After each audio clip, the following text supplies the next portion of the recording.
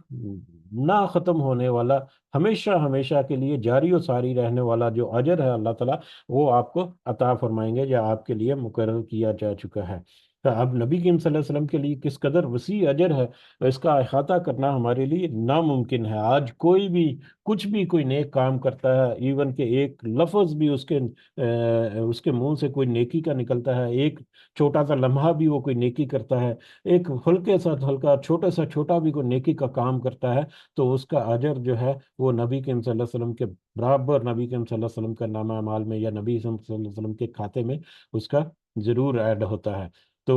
کیونکہ ہمیں پتہ ہے کہ جو جو صدقہ جاریہ ہے، وہ صدقہ جاریہ ہی یہ ہے کہ وہ جب تک وہ نیک عمل ہوتا رہے گا تب تک اس کا اجر جو ہے وہ اس کام کرنے والے کو ملتا رہے گا۔ تو نبی کریم صلی اللہ علیہ وسلم ہی وہ واحد شخصیت ہے جو اکیلے اٹھے مکہ کی سرزمین پر، اور انہوں نے اس تحریک کا اعلان کیا، آغاز کیا اللہ تعالیٰ کے حکم سے، اور پھر شروع میں مخالفت کے باوجود یا جس طرح کے بھی معاملات تھے، لیکن لوگ جو ہیں وہ نبی کریم صلی اللہ علیہ وسلم جڑے، اور پھر انہوں نے جو بھی کیا، تو جو بھی کچھ کرتا ہے اس کا اجر جو ہے وہ نبی کریم صلی اللہ علیہ وسلم کو پہنچتا ہے۔ تو لہٰذا آپ کے لیے ایک نہ ختم ہونے والا اور ہمیشہ جاری و ساری رہنے والا جو اجر ہے وہ اللہ تعالیٰ کی طرف سے مقرر ہے۔ یہ بھی نبی کریم صلی اللہ علیہ وسلم کو ایک تو ان کا مقام جو ہے اس کی طرف بھی اشارہ ہے، کہ آپ کو ایک وقت آئے گا کہ لوگ جو ہیں وہ اس دین کی طرف جب آئیں گے تو اس کا ذکر کریں گے، اس کے اوپر عمل کریں گے، تو آپ بھی اس عمل میں، ان کے اس ذکر میں، ان کے اس نیک کاموں میں آپ بھی حصہ دار برابر کے ہوں گے۔ وَإِنَّكَ لَعَلِيٌّ سوری وَإِنَّكَ، اور بلا شبہ آپ لَعَلَىٰ خُلُقٍ عظیم، یقیناً خلق عظیم پر ہیں، اور اس کے علاوہ نہ صرف وہ آپ کے لیے بڑا اجر جو ہے اللہ تعالیٰ کی طرف سے ہمیشہ رہنے کے لیے وہ ہوگا، بلکہ آپ خلق عظیم پر فائز ہیں۔ اب خلق عظیم، اس کا عام طور پر ترجمہ جو ہے وہ تو بڑے اخلاق پر ہے، لیکن یہاں پر جو ترجمہ جو کیا گیا ہے وہ مطلب بہتر اس لیے ہے کہ یہ بھی ایک بہت ہی وسیع معنی رکھنے والا ایک لفظ ہے، جس کا ایک پہلو تو یہ ہے کہ آپ اخلاق کے بلند ترین مرتبے پر فائز ہیں، یعنی کہ آپ کا اخلاق جو ہے وہ سب سے بلند و بالا ہے، کہ اس اخلاق کے مرتبے تک کوئی انسان دوسرا جو ہے وہ نہیں پہنچ سکتا۔ یا دوسرا اس کا معنی اور مفہوم یہ بھی ہو سکتا ہے کہ قرآن کے اوپر آپ کی جو عمل ہے، اور قرآن کے اوپر آپ کی جو پریکٹیکل جو اپلیکیشنز ہیں آپ کی، وہ اس قدر بڑی اور اس قدر عظیم ہے کہ کوئی اس تک پہنچ نہیں سکتا۔ تو یہ اخلاق کی بلندی یا اسلام اور دین کے اوپر جو عمل درآمد ہے، اس کے اوپر آپ کا جو مقام ہے اس تک وہ سب سے بڑھ کر اور سب سے بلند ہے، عظیم تر ہے، تو جس کو کوئی چھو بھی نہیں سکتا یا جس کو کوئی سمجھ بھی نہیں سکتا۔ موضوع کے اعتبار سے اگر دیکھیں تو یہ بھی اس قدر وسیع ہے کہ اس کا احاطہ ہم نہیں کر سکتے۔ نبی کریم صلی اللہ علیہ وسلم کا اخلاق اور ان کا کردار اور ان کا جتنے بھی معاملات تھے، ان کا تو ہر لمحہ جو ہے ان کی زندگی کا، وہ ہمیں بہت ساری رہنمائیاں اور بہت سارے سبق جو ہے وہ دیتا ہے۔ تو یقیناً یہ ایک اس قدر وسیع ہے کہ لوگوں کے ساتھ ان کا اخلاق کیسا تھا، اپنے گھر والوں کے ساتھ کیسا تھا، دوستوں کے ساتھ ان کا اخلاق کیسا تھا، دشمنوں کے ساتھ ان کا اخلاق کیسا تھا، بڑوں کے ساتھ کیسا تھا، بچوں کے ساتھ کیسا تھا۔ تو یہ سارا اخلاق جو ہے، چاہے وہ اسلام کے اوپر عمل درآمد کرنے کے پس منظر میں دیکھ لے، یا دیگر جو ہمارے معاشرتی معاملات میں ایک دوسرے کے ساتھ جو معاملات ہوتے ہیں ان میں اخلاق کا مقام ایک دے لیں، تو نبی کریم صلی اللہ علیہ وسلم کا جو ہے وہ تو ایک بلند اور عظیم تر مرتبہ جو ہے ان سارے معاملات میں ان کو حاصل رہا، بجائے اس کے کہ ہم اپنی طرف سے کچھ باتیں کریں جو کہ ناممکن ہے ہمارے لیے کہ ہم مختصر سے وقت میں یا تھوڑے سے وقت میں اس کو وہ اس کے سارے پوائنٹ جو ہیں وہ ہم ظاہر کر سکیں، سمجھ سکیں۔ البتہ کچھ دو تین روایات جو ہیں ان کو ہم اس ضمن میں تذکرہ کرتے ہیں، اس میں انشاءاللہ سارا کچھ کور بھی ہو جاتا ہے۔ جیسا کہ صحیح مسلم کی ایک روایت ہے جس میں حضرت عائشہ رضی اللہ تعالیٰ عنہ نے کہا کہ کان خلق القرآن، کان خلق القرآن، یعنی نبی کریم صلی اللہ علیہ وسلم کے بارے میں حضرت عائشہ رضی اللہ تعالیٰ عنہ نے کہا کہ قرآن تو آپ صلی اللہ علیہ وسلم کا اخلاق تھا۔ تو یہ یعنی کہ قرآن کا جو ہے وہ آپ کا اخلاق کا بہترین، یا آپ کے اخلاق کو جس نے دیکھنا ہے کہ وہ کس قدر بڑے تھے، وہ قرآن کو پڑھ کر اس کو سمجھ کر اس کے اوپر عمل کرے، تو یا اس کو سمجھنے کی کوشش کرے تو اس کو پتہ چل جائے کہ نبی کریم کا اخلاق جو ہے وہ کس قدر بلند تھا۔ اسی طرح سے مسند احمد کی ایک روایت ہے جس میں نبی کی حضرت عائشہ سے مروی ہے، یہ بھی رضی اللہ تعالیٰ عنہ، کہ رسول اللہ صلی اللہ علیہ وسلم نے کبھی کسی خادم کو نہیں مارا، کبھی کسی عورت پر ہاتھ نہیں اٹھایا، جہاد فی سبیل اللہ کے سوا کبھی آپ نے اپنے ہاتھ سے کسی کو کوئی تکلیف نہیں پہنچائی، اپنی ذات کے لیے کبھی کسی کو ایسی تکلیف کا انتقام نہیں بن لیا، تکلیف یا انتقام نہیں لیا جو آپ کو پہنچائی گئی ہو، یعنی آپ کو کوئی ذاتی طور پر کوئی تکلیف اگر کسی نے پہنچائی تو اس کا انتقام بھی انہوں نے نہیں لیا، الا یہ کہ اللہ کی حرمتوں کو توڑا گیا ہو اور آپ نے اللہ کی خاطر اس کا بدلہ لیا ہو۔ اچھا، اور آپ کا طریقہ یہ تھا کہ جب دو کاموں میں سے ایک کام کا انتخاب کرنا ہوتا تو آسان کام کو ترجیح دیتے یا پسند فرماتے، الا یہ کہ وہ گناہ کا کام ہو، یعنی گناہ کے کام کو چھوڑ کر جو نیکی کے کام تھے ان میں سے آسان کام جو ہیں آسانی سے ہونے والے جو ہیں ان کو وہ مطلب پسند فرماتے، اور اس کے علاوہ اور اگر کوئی کام گناہ کا ہوتا تو آپ سب سے زیادہ اس سے دور رہتے تھے۔ تو یہ مسند احمد کی روایت ہے جو حضرت عائشہ رضی اللہ تعالیٰ عنہ سے مروی ہے۔ اس کے علاوہ بخاری اور مسلم کی ایک روایت کی حضرت انس رضی اللہ تعالیٰ عنہ کہتے ہیں کہ میں نے 10 سال تک رسول اللہ صلی اللہ علیہ وسلم کی خدمت کی ہے، آپ نے کبھی میری کسی بات پر اف تک نہ کہی،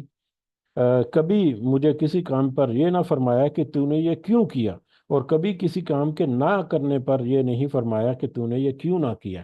تو حضرت انس رضی اللہ تعالیٰ عنہ جو ہے ان کے بھی، اور اس کے علاوہ اور بھی کچھ روایات جو ہیں وہ ہمیں ملتی ہیں امام احمد اور مسلم اور ابو داود وغیرہ میں، کہ جس سے پتہ چلتا ہے کہ رسول اللہ صلی اللہ علیہ وسلم نے دنیا کے سامنے محض قرآن کی تعلیم ہی پیش نہیں کی تھی، بلکہ خود اس کا مجسم نمونہ بن کر دکھایا تھا۔ جس چیز کا قرآن میں حکم دیا گیا آپ نے خود سب سے بڑھ کر، سب سے پہلے انہوں نے خود نبی کریم صلی اللہ علیہ وسلم نے اس پر عمل کیا۔ جس چیز سے اس میں روکا گیا، اس قرآن میں روکا گیا، آپ نے خود سب سے زیادہ یا سب سے بڑھ کر اس سے اجتناب فرمایا۔ جن اخلاقی صفات کو اس میں فضیلت قرار دیا گیا، سب سے بڑھ کر آپ صلی اللہ علیہ وسلم نے ان ذاتی صفات کو اپنایا، اور جن صفات کو اس میں ناپسند کیا گیا اس قرآن میں، سب سے زیادہ آپ صلی اللہ علیہ وسلم نے اس کو ناپسند کیا اور اس سے دور رہے۔ تو اس طرح کی کچھ روایات جو ہیں وہ بھی ہمیں ملتی ہیں۔ تو یقیناً نبی کریم صلی اللہ علیہ وسلم کا اخلاق جو ہے وہ اس قدر بلند اور عظیم ترین درجے پر ہے یا مقام پر ہے کہ اس تک کسی کا پہنچنا جو ہے وہ ناممکن ہے۔ البتہ تحریک جو ہے وہ ضرور ہے، ترغیب ضرور ہے کہ اپنے اخلاق کو جس قدر ممکن ہو آپ ضرور امپروو کریں اور بہترین سے بہترین کرنے کی کوشش کریں۔ بہرحال یہ نبی کریم صلی اللہ علیہ وسلم کو پہلی 3 آیات میں ایک تو ان کی تسلی نبی کریم صلی اللہ علیہ وسلم کو ان کی ہمت بڑھانے کے لیے، اور دوسرا کافروں کو نبی کریم صلی اللہ علیہ وسلم کے بارے میں جو جھوٹ بولتے ہیں ان کو اس کا جواب دینے کے لیے، دونوں پہلوؤں سے یہ 3 آیتیں جو ہیں وہ چاروں آیتیں جو ہیں وہ سمجھی جا سکتی ہیں۔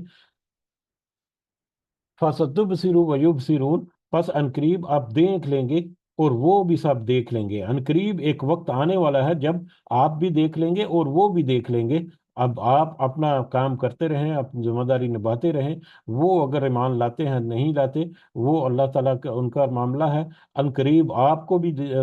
آپ بھی دیکھ لیں گے اور وہ سب بھی دیکھ لیں گے، کیا؟ بِأَيِّكُمُ الْمَفْتُونُ، کہ تم میں سے کون ہے جو فتنے میں ڈالا ہوا ہے، کہ آج جو تم میں سے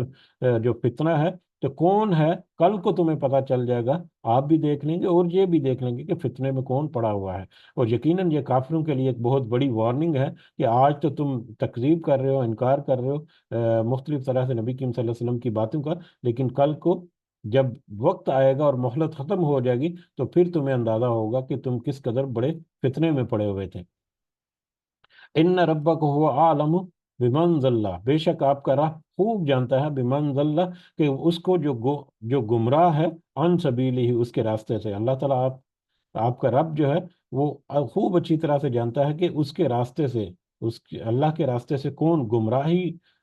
کے راستے کو چوز کرتا ہے، وہ عالم بالمہتدین، اور خوب جانتا ہے ہدایت پانے والوں کو۔ یعنی یہ جو لوگ ہیں ان کے دلوں میں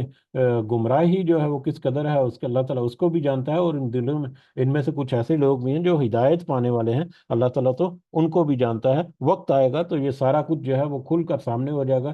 گمراہ جو ہے وہ اپنی گمراہی میں بھٹکتے ہوئے دور نکل جائیں گے، اور ہاں البتہ جو کچھ سوچ سمجھ رکھتے ہیں، کچھ توقف کر رہے ہیں کہ وہ انکار کریں یا اختلاف کریں، ایک وقت آئے گا تو وہ بھی آپ کے ساتھ شامل ہوں گے۔ تو اللہ تعالیٰ تو ان سب کو خوب اچھی طرح سے جاننے والا ہے، اور جیسا کہ ہمیں پتہ ہے کہ بعد میں آنے والے کتنے عظیم الشان صحابہ جو ہیں جنہوں نے نبی کریم صلی اللہ علیہ وسلم کا ساتھ دیا، شروع میں مخالفت کرتے رہے، حضرت عمر جو ہیں ان کی مثال بہترین مثالوں میں سے ایک مثال ہے۔ خالد بن ولید جو ہیں ان کے بارے میں، وہ بہت سارے متعدد ہیں ایسے جنہوں نے کچھ مخالفت بھی کی، لیکن جب وہ دین کے دائرے میں داخل ہوئے تو اس قدر عظیم الشان صحابہ کے طور پر ان کا نام ہے کہ، اور انہوں نے اس قدر عظیم الشان کام کیے نبی کریم صلی اللہ علیہ وسلم کا ساتھ دے کر کہ وہ تاریخ کا حصہ بن گئے۔ تو اللہ تعالیٰ خوب جاننے والا ہے جو گمراہی کے راستے پر چلتے اور چلنے والے ہیں، اور یہ ہدایت پانے والے ہیں۔ فلا تطیع المکذبین، پس آپ نہ اطاعت کریں جھٹلانے والوں کی، ان انکار کرنے والوں کی، جھوٹ بولنے والوں کی، آپ ان جھٹلانے والوں کی اطاعت نہ کریں۔ اب یہاں پر ایک اہم نقطہ یہ ہے کہ اب یہ جو انکار کرنے والے ہیں وہ ایک تو شدت کے ساتھ مخالفت، طرح طرح کے القابات نبی کریم صلی اللہ علیہ وسلم کو دے کر یا مختلف انداز سے ان کے راستے میں روڑے اٹکانے پر شروع ہو کے لگ گئے، ان کی مخالفت جو ہے وہ اس قدر بڑی ہوئی۔ اور دوسرا جو ہے ہمیں آگے جا کر یہی نظر آئے گا کہ اس کے ساتھ ساتھ وہ نبی کریم صلی اللہ علیہ وسلم کو اس بات پر بھی راغب کرنے کی کوشش کرتے ہیں کہ کچھ دے دے کر کچھ معاملات جو ہیں وہ نرمی نرمی سے، صلح صفائی سے کچھ ایسا میٹر ہو جائے جس سے آپ جو کہہ رہے ہیں وہ بھی تھوڑی سی بات رہ جائے، اور ہماری جو ہے وہ بھی تھوڑی سی بات رہ جائے، یعنی ہمارے بتوں کی پوجا ووجا اور یہ وہ سارے کچھ معاملات جو ہیں وہ بھی تھوڑا سا باقی رہ جائے۔ لیکن توحید کا ایک ایسا سبجیکٹ ہے کہ اللہ تعالیٰ نے بھی حکم دیا اور نبی کریم صلی اللہ علیہ وسلم نے اس کے اوپر ایک ذرہ برابر بھی کمپرومائز کرنے کے لیے تیار نہیں تھے، اس قدر سختی سے ڈٹے رہنے کا حکم دیا اللہ تعالیٰ نے بھی، اور نبی کریم صلی اللہ علیہ وسلم نے بھی اس حکم کا ایسے حق ادا کیا کہ وہ منتیں ترلے کرتے رہ گئے مشرکین کے ہماری کچھ پاس رکھ لیں، ہماری بھی کوئی بات کر لیں، کوئی ڈیل ہو جائے، کوئی اس طرح سے معاملہ بیچ کا نکلا ہے۔ لیکن یہ تو میٹر ایسا تھا جس کے اوپر کوئی کمپرومائز ہو ہی نہیں سکتا تھا، اور نہ ہی پھر نبی کریم صلی اللہ علیہ وسلم نے کیا۔ تو اس ضمن میں یہ آیت جو ہے یا اگلے کچھ آیات جو ہیں وہ آئیں گی، یہ یہ جو آپ سے صلح صفائی یا بیچ کے راستے والی بات کرتے ہیں، تو لہٰذا آپ ان کی باتوں پر زیادہ توجہ نہ دیں، اور ان کی باتوں میں کوئی صداقت نہیں، ان کو ماننے سے ذرا آپ نے احتیاط برتنی ہے، یا کیئرفلی رہ کر ایسی سچویشن کو آپ نے ڈیل کرنا ہے یا ٹیکل کرنا ہے۔ نبی کریم صلی اللہ علیہ وسلم کو یہ ایسی ہدایت اور رہنمائیاں فرام ٹائم ٹو ٹائم اللہ تعالیٰ نے دی تھیں، یقیناً نبی کریم صلی اللہ علیہ وسلم کو بھی ان ساری باتوں کا ادراک تھا، اس کے باوجود اللہ تعالیٰ جو ہے وہ بھی بار بار قرآن کی آیات میں نبی کریم صلی اللہ علیہ وسلم کو کیئرفل ہونے کے لیے جو مطلب رہنمائی جو ہے وہ کرتے رہے، اسی طرح سے کہ کہیں ان کی باتوں میں آ کر کوئی نرم گوشہ نہ اپنا لیجیے گا توحید کے میٹر میں خاص کر۔ باقی دیگر معاملات میں ٹھیک ہے، ہو سکتا ہے کہ وہ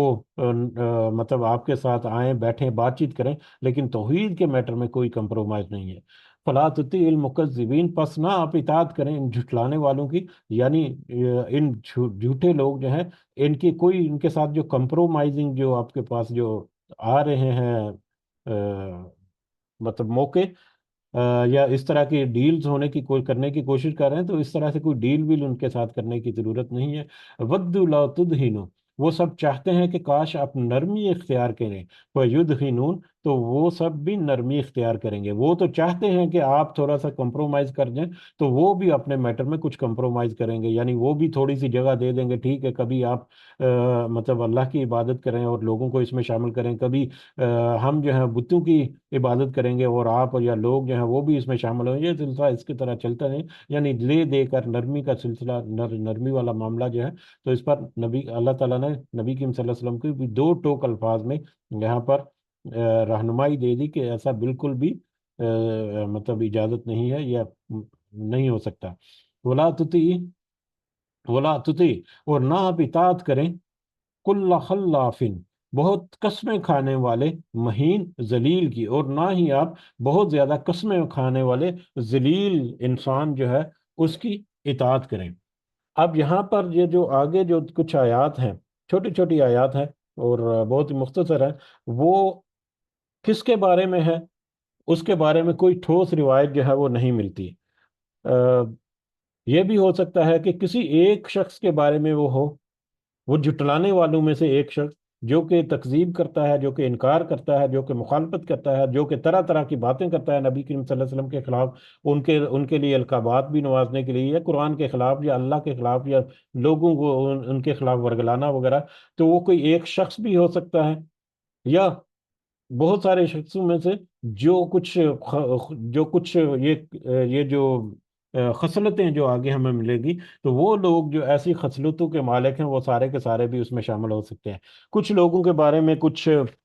تو مفسرین جو ہیں وہ لکھتے ہیں کہ ہو سکتا ہے کہ یہ لوگ ہیں جیسے کہ ولید بن مغیرہ جو ہے، اس کے بارے میں سب سے زیادہ مفسرین نے لکھا ہے. اس کے غالب گمان یہی ہے کہ ولید بن مغیرہ کے بارے میں یہ آیات ہیں.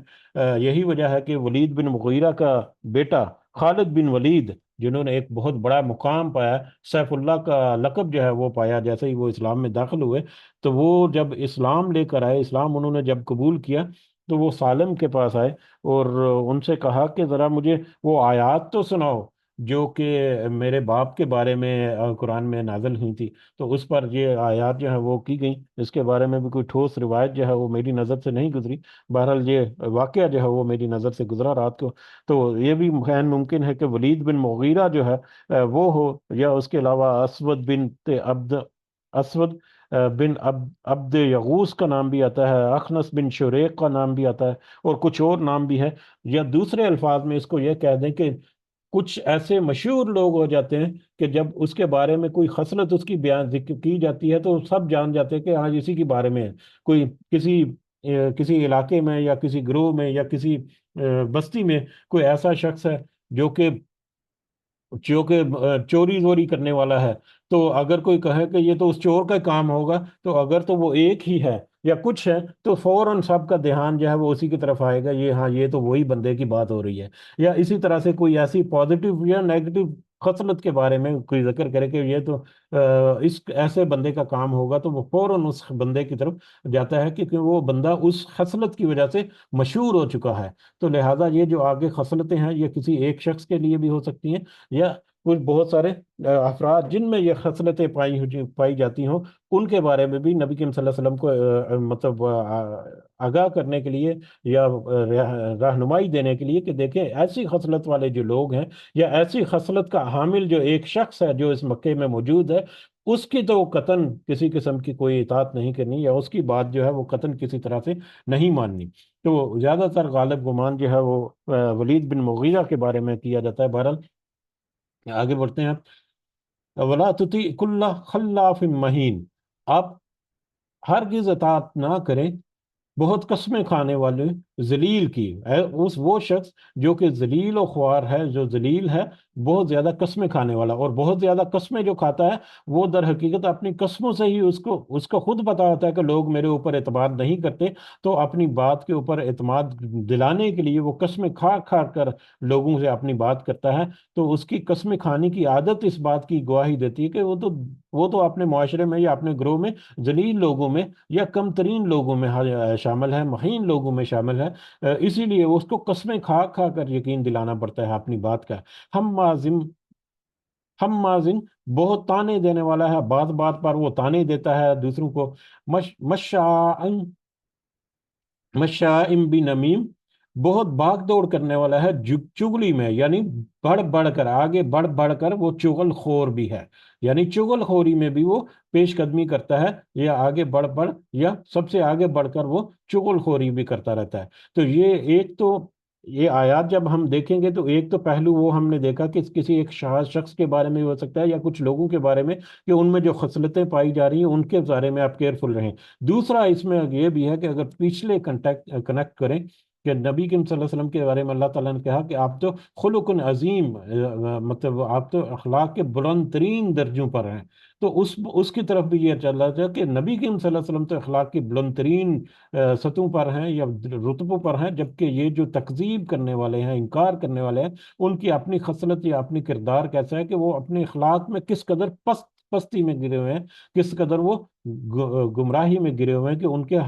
ان کے اپنا کردار ہی ایسا ہو گیا کہ وہ قسمیں کھا کر اپنے آپ کو ذلیل کر رہے ہیں، تانا دینے والے ہیں، اور آگے بڑھ بڑھ کر چگلیاں کرنے والے ہیں، منع للخیر، بہت روکنے والے ہیں بھلائی کو۔ بھلائی جو ہے وہ خیر جو ہے وہ نیک کاموں کو بھی کہتے ہیں، اور عربی زبان میں مال کے لیے بھی، یعنی بھلائی کو، نیک کام کرنے کو، یا اللہ کے راستے میں خرچ کرنے کو، یا نیک کام کرنے کے لیے خرچ کرنے کو وہ خود بھی روکتے ہیں اور دوسروں کو بھی روکتے ہیں۔ معتدٍ عصیم، حد سے تجاوز کرنے والا اور گناہ گار ہے، یعنی گناہوں کے میٹر میں بھی وہ حدوں سے تجاوز کرنے والا ہے۔ اتل، سخت مزاج ہے، بد مزاج ہے، بعد ذالک ظنیم، اس کے علاوہ وہ بدذات بھی ہے، بد مزاج بھی ہے، سخت مزاج بھی ہے، بات کرنے کا ڈھنگ طریقہ انداز نہیں ہے کہ کس کے ساتھ کس طرح سے بات کرنی ہے، اور اس کے علاوہ وہ بدذات بھی ہے۔ بدذات یعنی بے اصل بھی ہے، کوئی حسب و نسب اس کا نہیں ہے، کوئی بغیر کسی حسب و نسب کے ہے۔ ولد الزنا جو ہے اس کے بارے میں بھی، حرام کی اولاد جو ہے اس کے لیے بھی بہت شدید الفاظ اس کے معنی جو ہے ملتے ہیں، بہت سخت الفاظ اس معنی کے، کہ وہ جیسے ولد الزنا جو ہے اس کا کوئی حسب، کوئی خاندان نہیں ہوتا، وہ تو بس ایسے ہی کسی خاندان میں گھس گیا ہوتا ہے، یا کسی معاشرے میں گھس چکا ہوتا ہے، تو یہ اس طرح کے کردار کا حامل وہ شخص ہو سکتا ہے۔ تو لہذا آپ ایسے کسی کردار کے حامل شخص کی تو بالکل کوئی اس کی اطاعت، کوئی اس کی بات کے اوپر کان دھرنے کی بھی آپ کو ضرورت نہیں۔ اور یہ ایسا شخص جو ہے وہ اس لیے ہے، یا ایسے شخص کی بات اس لیے سنی جاتی ہے، یا ایسا شخص اس لیے بھی اپنی بات پر زور دیتا ہے، یا اپنے معاملات کو وہ اجاگر کرنے کی کوشش کرتا ہے، کہ ان کانا، کہ اس لیے کہ وہ ہے ذا مال، مال والا، وہ بنین، اور بیٹوں والا، اس لیے کہ وہ مال والا اور بیٹوں والا بھی ہے۔ کہ یہ ولید بن مغیرہ جو ہے اس کے بارے میں بھی کہا جاتا ہے کہ وہ مالدار بھی تھا کافی، بہت اپنے اعتبار سے وہ ذہین و فطرین بھی تھا، بڑا اثر و رسوخ بھی رکھنے والا تھا، اور بیٹوں والا بھی تھا۔ ان کے بیٹوں میں سے دیکھو، اس کے بیٹوں میں سے ایک خالد بن ولید، جس کا تذکرہ ہوا کہ کس قدر وہ عظیم الشان صحابہ میں شامل ہوئے، تو وہ بھی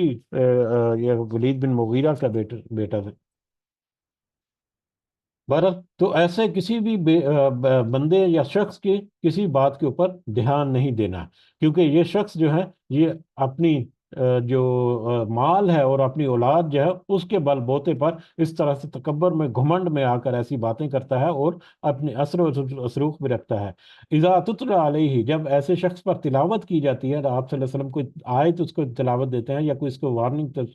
نصیحت کرتے ہیں، آیاتنا، ہماری آیات، اللہ تعالیٰ کی آیت، قال اساطیر الاولین، تو کہتا ہے کہ یہ تو پچھلے لوگوں کے، پہلے لوگوں کے افسانے ہیں، یعنی قرآن کی آیات کو بھی وہ پچھلے لوگوں کی سٹوریاں، کہانیاں، افسانے جو ہیں سمجھ کر یا کہہ کر وہ ان کا انکار کرتا ہے، جو جھٹلاتا ہے۔ سنسمہ علی الخرطوم، عنقریب ہم داغ لگائیں گے اسے سونڈ پر یا ناک پر۔ سونڈ جو ہے، ہاتھی کی سونڈ جو ہے،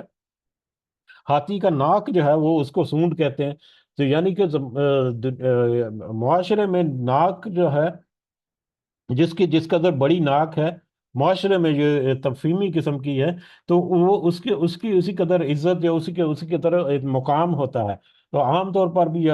استعمال ہوتا ہے کہ جو معاشرے میں، یا مطلب عزت رہ جائے یا ناک رہ جائے، تو ناک جو ہے وہ عزت کی نشانی کے طور پر بھی تذکرہ کیا جاتا ہے، اور سونڈ کا مطلب ہے بہت بڑی اور لمبی ناک جو ہے، یعنی اپنی طرف سے تو وہ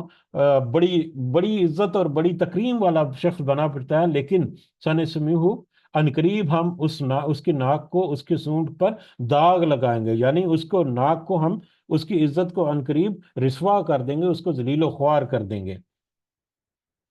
یہ عربی زبان میں عام طور پر مقولہ بھی ہے، جیسا کہ ناک خاک آلود ہو، جس کے لیے ہو کہ تباہی اور بربادی ہے تمہارے لیے، اس کے لیے ناک خاک آلود جو ہے وہ بھی عربی زبان میں ایسا استعمال ہوتا ہے الفاظ۔ تو جس کے ناک کٹ جائے، اس کی یعنی کہ عزت چل جاتی رہے، تو اللہ تعالیٰ نے اسی معنی میں یہاں پر ذکر کیا کہ یہ جو اپنے آپ کو بڑا عزت اور تکریم والا سمجھتا ہے، عنقریب ہم اس کی عزت اور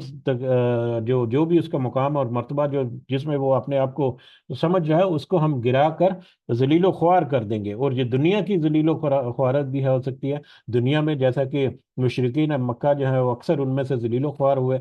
جس کا سلسلہ جو ہے وہ بدر سے ہی شروع ہو گیا اور پھر فتح مکہ پر جیسا ہوا، یا پھر اس میں آخرت میں بھی ہو سکتا ہے کہ جو دنیا میں ایسی درمی پر قائم رہا اور دنیا سے رخصت ہو گیا، آخرت میں بھی وہ پھر اسی طرح سے ذلیل و خوار ہوگا۔ تو ہم اس کی ناک کو کاٹ دیں گے، کہہ لیں کہ ان بلا شبہ ہم بلاؤناہم، ہم نے آزمایا ہے انہیں، کما بلاؤنا اصحاب الجنہ، جس طرح سے آزمایا ہے باغ والوں کو۔ اب یہاں پر ایک دوسرا سلسلہ جو ہے وہ شروع ہو رہا ہے، مختصر انداز سے ہم اس کو سمجھ لیتے ہیں، چھوٹی چھوٹی سی آیات ہیں، تو اس کی تمہید کے طور پر ہم اس کو واقعے کو پہلے دیکھتے ہیں، تو اس کے بعد ہم آسانی سے اس کو کور کریں گے کہ یہاں پر اللہ تعالیٰ کہہ رہے ہیں ان بلاؤناہم کما بلاؤنا اصحاب الجنہ، ہم نے آزمایا ہے انہیں، کنہیں؟ اہل مکہ کو، ہم نے تو مکہ والوں کو اس طرح سے آزمایا ہے جس طرح سے ہم نے باغ والوں کو آزمایا تھا۔ اب یہ باغ والے کون سے ہیں؟ یعنی اللہ تعالیٰ کہہ رہے ہیں کہ کچھ باغ والے تھے، ان کا کچھ معاملہ تھا، اس طرح سے ہم نے ان مکہ والوں کو بھی آزمایا ہے۔ اب باغ والے کون سے ہیں، اس کے بارے میں کوئی ٹھوس روایت یا کوئی ٹھوس جو مطلب سند جو ہے وہ نہیں ملتی ہمیں۔ ہاں، البتہ کچھ کچھ روایات جو ہے یا کچھ سٹوریز جو ہے وہ اس کے بارے میں منسوب کی جاتی ہیں۔ اسی طرح کا ایک واقعہ جو ہے بالکل اس سے ملتا جلتا جو ہے وہ سورہ کہف میں بھی گزرا ہے، جس میں دو باغوں کا ذکر ہے جو کہ بڑے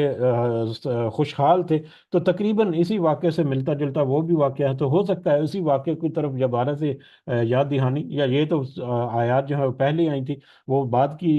آیات ہوں گی، تو ہو سکتا ہے کہ وہ وہی واقعہ ہو، یا ہو سکتا ہے کہ کوئی دوسرا واقعہ ہے، لیکن اکثر جو ہے وہ لکھا جاتا ہے کہ یہ بنی اسرائیل یا پہلے حضرت عیسیٰ علیہ السلام کی قوم کے کچھ لوگوں کا ایک واقعہ ہے کہ ایک شخص تھا جو کہ اللہ سے ڈرنے والا پرہیزگار تھا، اس کا باغ تھا جو کہ بڑا پھل پھول دیتا تھا، بہت ہی مطلب زرخیز باغ تھا اس کا۔ تو وہ اپنے باغ میں سے جو پھل توڑتا یا پھل جو بھی اس میں سے حاصل کرتا فصل، تو اس میں سے پھر غریب اور مسکینوں کو بھی دیتا، یعنی اللہ کے راستے میں بھی وہ خرچ کرتا تھا۔ اس کی وفات کے بعد اس کے بیٹوں کے پاس جب یہ باغ جو ان کے بیٹوں کی وراثت میں آ گیا، تو اس کے بیٹوں نے کہا، اس کے بیٹوں نے اس باغ کے اوپر یا اس پھل کے اوپر انہوں نے تکبر کیا، غرور کیا، اور انہوں نے کہا کہ ہم تو ہرگز کسی کو اس میں سے حصہ نہیں دیں گے، یہ تو ہمارا باپ جو ہے وہ خام خواہ سے دوسروں کو بھی بانٹتا رہا، اس سے اپنا نفع جو ہے اس میں بھی کمی کرتا رہا، تو ہم تو اتنا وسیع اور عریض پھل جو ہے لگا ہے، ہم تو سارے کے سارا اس میں سے خود ہی فائدہ حاصل کریں گے۔ اب ان میں سے ایک جو شخص تھا، اس نے یہ ان سے سمجھانے کی کوشش کی کہ دیکھو اتنا تکبر مت کرو، اللہ کا شکر ادا کرو جس نے تمہیں یہ رزق دیا ہے، تو یہ اللہ تعالیٰ کی نعمتیں ہیں، تم اس طرح سے تکبر نہ کرو، بلکہ دوسروں کو بھی اس میں سے شامل کرو، اس کا حصہ دو، وہ مسکینوں کو بھی، لیکن اس پر وہ نہ آئے، وہ اسی طرح تکبر میں رہے۔ لیکن اللہ تعالیٰ کو یہ تکبر ان کا پسند نہ آیا، اور اللہ تعالیٰ نے راتوں رات، جب کہ ان کا بل جو ہے، ان کا باغ جو ہے وہ پکے ہوئے پھلوں سے لدا بھرا تھا اور ریڈی تھا کہ اس سے وہ پھل حاصل کریں، تو انہوں نے ارادہ کیا کہ کل جا کر ہم اپنا پھل جو ہے وہ اس میں سے توڑیں گے، لیکن اس رات کو ہی راتوں رات اللہ تعالیٰ نے کسی عذاب کے ذریعے سے، کسی ہیولے کے ذریعے سے پورے پھل کو نیست و نابود کر دیا، پورے باغ کو، جس پر وہ جب باغ میں گئے تو ہاتھ ملتے رہ گئے، اور پھر ان کو احساس ہوا کہ یہ تو ہم نے اللہ کا شکر ادا نہیں کیا بلکہ تکبر کیا، جس کی وجہ سے یہ میٹر ہوا۔ تو ہو سکتا ہے کہ اللہ تعالیٰ ہمیں بعد میں کوئی اور بھی پھل دے، تو لہٰذا ان کو پھر بعد میں احساس ہوا۔ تو یہ مکہ کے لوگوں کو اس سٹوری کے ساتھ مطلب کمپیئر کرنے کا اللہ تعالیٰ نے یہاں پر تذکرہ کیا، وہ یہی ہے کہ یہ جو لوگ ہیں جن کے پاس اللہ تعالیٰ نے قوت دی ہے، طاقت دی ہے، یا مال و دولت جو ہے، یا عزت اور تکریم جو ہے وہ ان کے ہے پورے پورے مطلب عرب میں، تو اب وہ اس کے اوپر گھمنڈ اور غرور کر بیٹھے ہیں، اور انہی میں سے ایک بندہ جو ہے نبی کریم صلی اللہ علیہ وسلم، وہ ان کے پاس آ کر ان کو سمجھا رہا ہے، لیکن وہ اس کی بات کو سمجھ نہیں پا رہے۔ لیکن ایک وقت آئے گا، یا تو ان میں سے کچھ لوگ جو ہیں وہ سمجھ جائیں گے، لیکن کچھ لوگ جو نہیں سمجھیں گے تو پھر وہ بعد میں ہاتھ ملتے رہ جائیں گے، اور ایسا ہی ہوا دنیا کی زندگی میں بھی، ایسا ہوا بدر کے مقام پر دیکھے کیسا ہوا، اس کے بعد بہت ساری جنگوں میں کس قدر ان کو شدید نقصان ہوا، پھر فتح مکہ جو ہے وہ کس طرح سے ہوا، دنیا میں بھی یہ ہوا، کچھ بہت سارے لوگ جو ہیں انہوں نے حق کو پہچانا اور اس کی طرف پلٹے بھی، کچھ جو ہیں وہ وہاں سے پھر فرار بھی ہو گئے، اور پھر دنیا کے ساتھ ساتھ پھر آخرت میں یہ جب معاملہ ہے مہلت ختم ہونے کے بعد، تو وہ بھی اللہ تعالیٰ کی طرف سے بڑا شدید ہے۔ تو یہ واقعہ کی مناسبت جو ہے اس طرح سے اہل مکہ کی طرف سے جڑتی ہے۔ بہرحال مختصر انداز سے اب اس کو ہم کور کریں گے انشاءاللہ، اسی تمہید کے ساتھ، ان بلوناہم کما بلونا اصحاب الجنہ، کہ بلا شبہ ہم نے آزمایا ہے انہیں اہل مکہ کو جس طرح سے ہم نے آزمایا باغ والوں کو، اذ اقسموا، جب انہوں نے قسم کھائی، لا یسرمنہا، کہ ضرور بالضرور ہم توڑ لیں گے، مصبحین، صبح کرنے والے، یعنی انقریب صبح سویرے ہی ہم اس باغ کے پھلوں کو ہم توڑ لیں گے، یعنی قسم خاص کم قسم کھائی، یعنی اس قدر وہ پر امید تھے، اس قدر وہ یقین تھا ان کو کہ بڑا مالدار ہو جائیں گے ہم یہ سارے پھلوں کو حاصل کر دے، علی صبح صبح سے رہی، ولا یستثنون، اور وہ کوئی استثناء نہیں کر رہے تھے، وہ کسی قسم کا کوئی استثناء نہیں کر رہے تھے، استثناء نہیں کر رہے تھے، یعنی اللہ کا کوئی شکر نہیں کر رہے تھے، اللہ کی کوئی ثنا جو ہے وہ نہیں بیان کر رہے تھے، یا اللہ کسی اپنے اس غرور میں، اپنے اس تکبر میں کسی دوسرے کا رول جو ہے اس کو وہ پہچان ہی نہیں رہے تھے۔ اور اکثر اس کا ترجمہ جو ہے وہ ہمیں یہ ملتا ہے کہ انشاءاللہ نہیں کہا انہوں نے اللہ کی طرف منسوب نہیں کیا کہ ہاں اللہ نے جس نے ہمیں یہ پھل دیا ہے، اگر اس اللہ نے چاہا تو ہم اس پھل کو ضرور توڑ لیں گے، یعنی وہ عاجزی انہوں نے اختیار نہیں کی، اپنے گھمنڈ اور غرور میں رہے وہ، تو وہ کوئی استثناء نہیں کر رہے تھے، عاجزی کسی قسم کی وہ شو نہیں کر رہے تھے، یا انشاءاللہ نہیں کہہ رہے تھے اپنے اس ارادے کے بارے میں۔ فطاف علیہ، تو پھر گیا علیہ اس باغ پر، طائفن، ایک پھرنے والا، من ربک، آپ کے رب کی طرف سے، وہم نائمون، اور اس حال میں کہ وہ سونے والے تھے، یعنی صبح کو انہوں نے جا کر ارادہ کیا کہ اس پھل کے درخت کو نکالیں گے، یعنی پھل نکالیں گے ان درختوں سے، لیکن راتوں رات اللہ تعالیٰ نے اس کے اوپر کوئی ایسا پھیر دیا، ایسا کوئی پھیرنے والا پھیر دیا، یعنی کوئی موسم کا اس طرح سے ہوا، کوئی آگ اس باغ کو جھلس گئی، یا کوئی مطلب ہوا کا جیسے وہ ٹرناڈو رہتا ہے، وہ آ کر ایسا مطلب اس نے باغ کو اجاڑ دیا کہ وہ کچھ باقی نہ رہا، اس حال میں کہ وہ رات کو سو رہے تھے، یعنی رات کو وہ ابھی سو رہے تھے، تو راتوں رات ہی اللہ تعالیٰ نے ان کے باغ کو اجاڑ دیا۔ فَأَصْبَحَتْ كَالصَّرِيمِ، تو ہو گیا وہ باغ کٹی ہوئی کھیتی کی طرح، اس باغ کی حالت ایسی ہو گئی جیسے کہ کٹی ہوئی کھیتی ہے، جیسے کہ بالکل بکھری ہوئی، نیست و نابود ہو گئی کھیتی۔ فتنادوا، پھر انہوں نے کہا ایک دوسرے کو، مصبحین، صبح کرنے والے،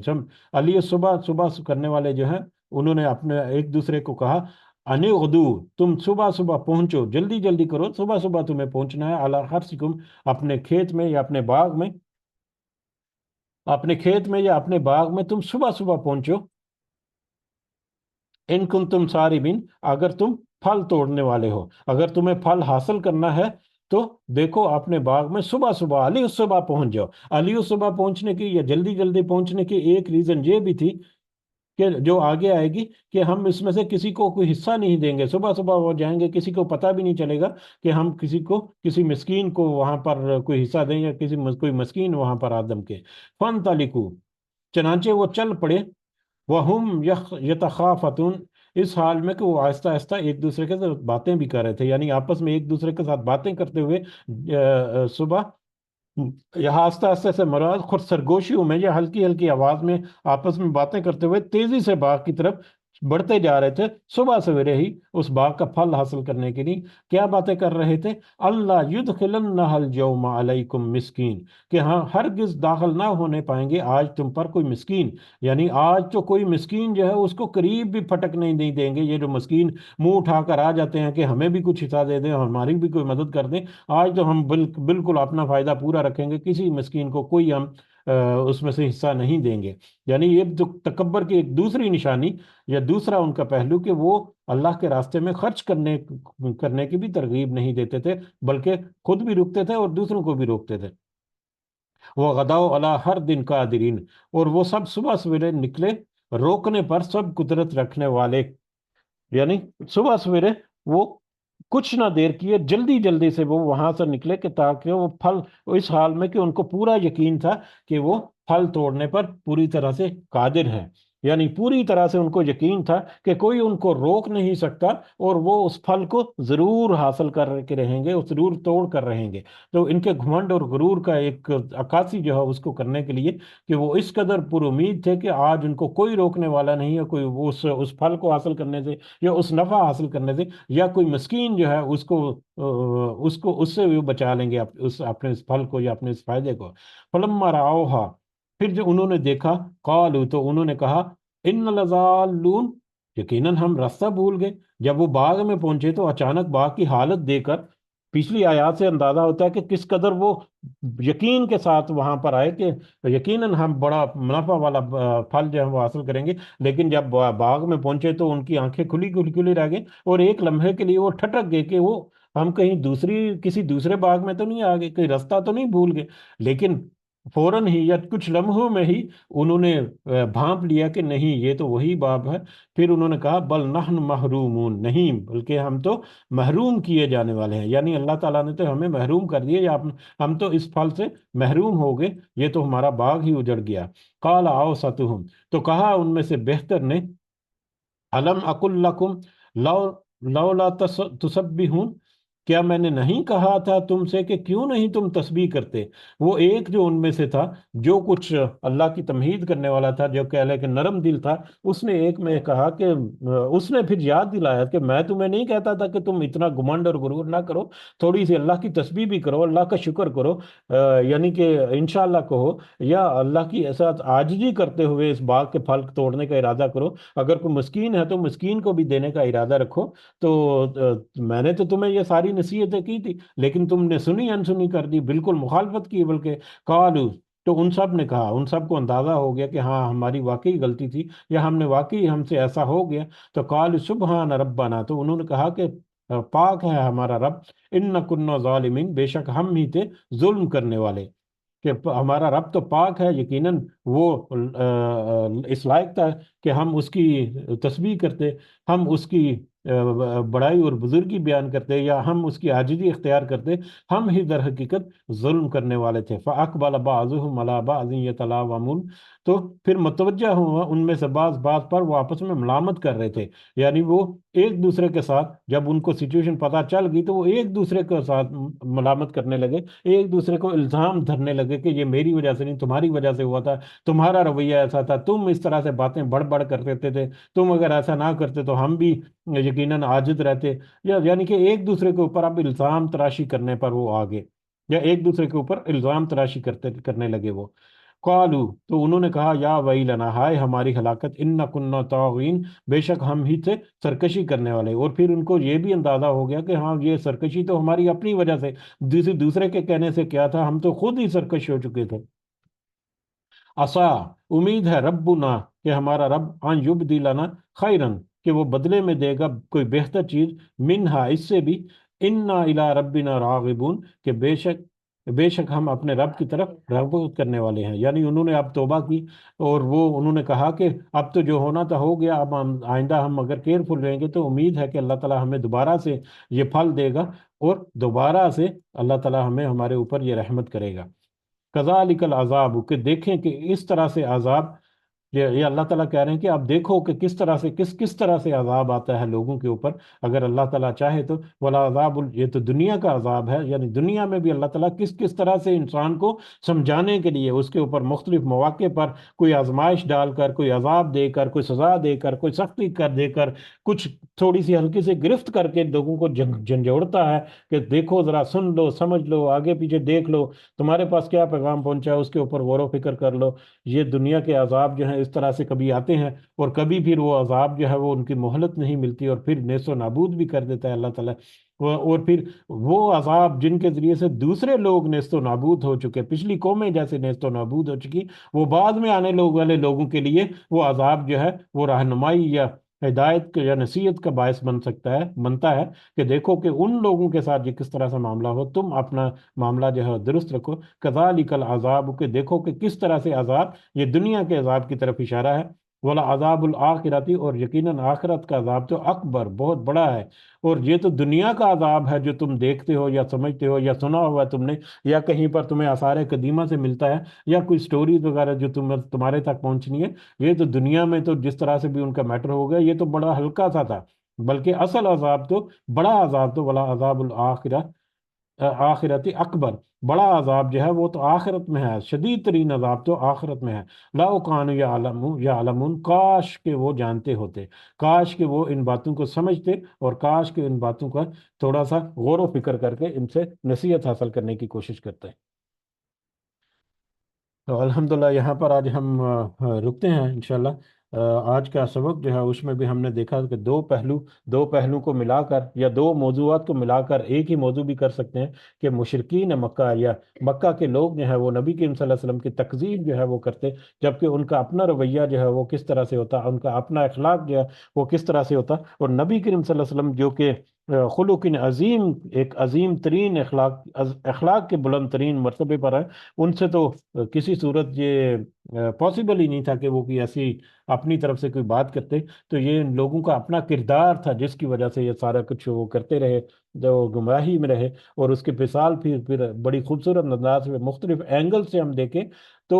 بہت ساری باتیں اس میں ہمیں پتہ چلتی ہیں کہ مشرکین مکہ یا مکہ والوں کا بیہیویئر کیسا رہا، اپنے دولت اور اپنے عزت اور اپنے جو آبرو تھی اس کو لے کر کس طرح سے وہ گھمنڈ میں رہے۔ اللہ تعالیٰ نے جب ان کی پکڑ کی تو کس طرح سے وہ ٹھٹک گئے، ان میں سے کچھ جو ہے وہ نکل بھی آئے، کچھ جو ہے واپس اسی راستے پر رہے، لیکن پھر آخرت کا عذاب جو ہے وہ بھی ان لوگوں کے لیے ہے جو پھر اپنی گمراہی کے راستہ نہیں چھوڑا جنہوں نے۔ بہرحال اللہ تعالیٰ سے دعا ہے کہ اللہ تعالیٰ ہمیں ان سے جو نصیحت کی باتیں اخذ کر کے ہمیں اپنی اصلاح کرنے کی توفیق عطا فرمائے اللہ تعالیٰ۔ آمین یا رب العالمین، وما علینا الا البلاغ المبین۔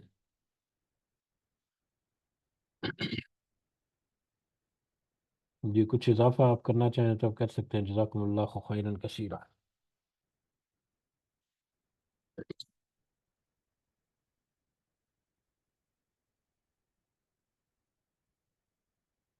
جی اجازت چاہتے ہیں، پھر اس کے ساتھ ہی سب کو دعا میں ضرور یاد رکھیں، اللہ تعالیٰ ہم سب کا حامی نصر ہو، ہمارے جتنے معاملات ہیں اللہ تعالیٰ اپنی خاص مدد اور خاص رہنمائی کرے، خاص فضل و کرم کرے ہمارے اوپر۔ ہم یہ جو کوشش کر رہے ہیں اللہ تعالیٰ اس میں بھی ہمیں استقامت دے، اس کے ذریعے سے اللہ تعالیٰ ہمیں نصیحت حاصل کر کے اپنی اصلاح کرنے کی توفیق عطا فرمائے۔ ہمارے جتنے ساتھی ہیں اللہ تعالیٰ ان کو بھی اس کے ساتھ جڑنے کی، یا اس کے ساتھ نہیں تو کوئی ایسے معاملات میں جڑے رہنے کی اللہ تعالیٰ سب کو توفیق عطا فرمائے۔ ہمارے والدین کو اللہ تعالیٰ جو اس دنیا میں حیات ہیں، صحت سے بھرپور زندگی عطا فرمائے۔ ہمارے کچھ بزرگ بیمار ہیں، ہمارے دیگر ساتھی کچھ بہت سارے مسائل معاملات میں، اللہ تعالیٰ سب کو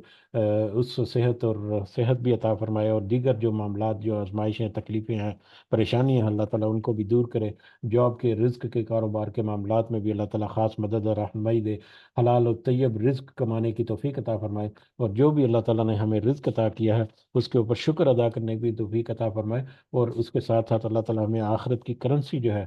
وہ بھی ہمیں کمانے کی ہمت، طاقت و توفیق عطا فرمائے۔ آمین یا رب العالمین۔ رب ارحمہما کما ربیانی صغیرا، رب ارحمہما کما ربیانی صغیرا، رب ارحمہما کما ربیانی صغیرا، ربنا آتنا فی الدنیا حسنہ وفی الآخرۃ حسنہ وقنا عذاب النار، ربنا ظلمنا انفسنا وان لم تغفر لنا وترحمنا لنکونن من الخاسرین۔